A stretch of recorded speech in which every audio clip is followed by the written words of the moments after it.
I'm going to tell y'all guys a trucker story. Go start back with when I was working security. I busted a bunch of heads and a bunch of bars out in California, and I've done just about everything there is. And one of the things I really learned while out there is don't act like you're scared if you're scared or not. So I started driving truck, and I was out in Iowa somewhere, and I had to deliver to this warehouse and feed place, and it had a railroad track running through it. So I opened my doors and bumped the dock, and I walked up on the dock and walked down to the end. I couldn't find nobody, and walked down there where the train tracks come through, and there's two little guys down there working, and I'm at the time I was 5'9", probably 350. You know, I'm not no little feller. And they was a shaved Bigfoot standing there, as I'm going to call it. This man was a foot taller than me. He had to be 6'9", almost 7 foot.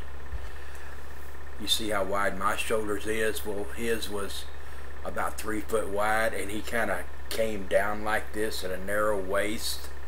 And he actually had those gloves on with the fingers out.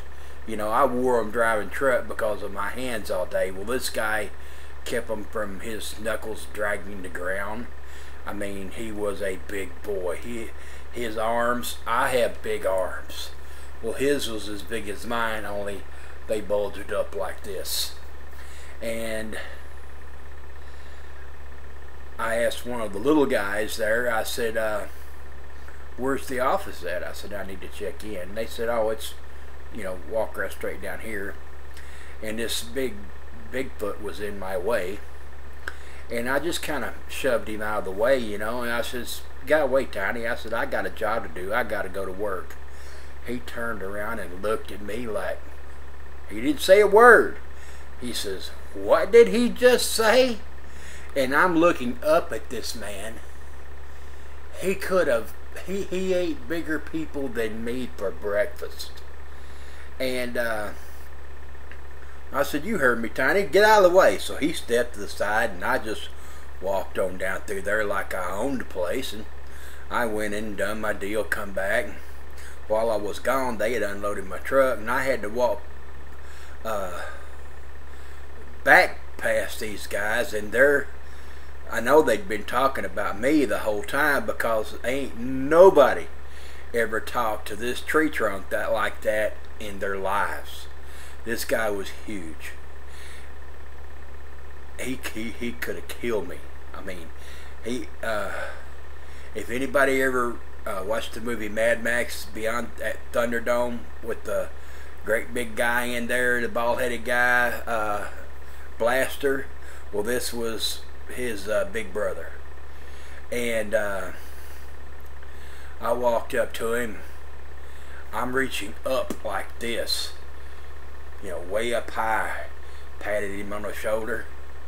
I kind of looked at him. I said, son, I says, don't worry about it, Scooter. I says, one of these days you'll grow up. And he turned around and looked down at me again like, oh my God, this guy's crazy. And I just said, well, you boys have a, I turned around and started talking to the other two guys there. I said, y'all boys have a good day. And I says, teach this here kid how to work. When he grows up, he'll make a good worker. And this guy is sitting there with a 6-pound sledge in his hand where they'd been working on the railroad track. And he says, you know, he never did say a word to me. He just shook his head like, this man's crazy. And I was scared to death the whole time. And I climbed back up my little ladder and went on the dock. And that is the biggest man that I have ever seen in my life. He didn't have an ounce of fat on him. His shoulders was wide.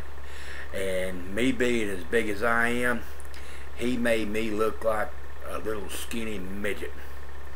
And That's one of the funny stories that I have had in my past. I hope you guys found it funny, because I didn't know what to do, so I just made it off like he didn't bother me at all.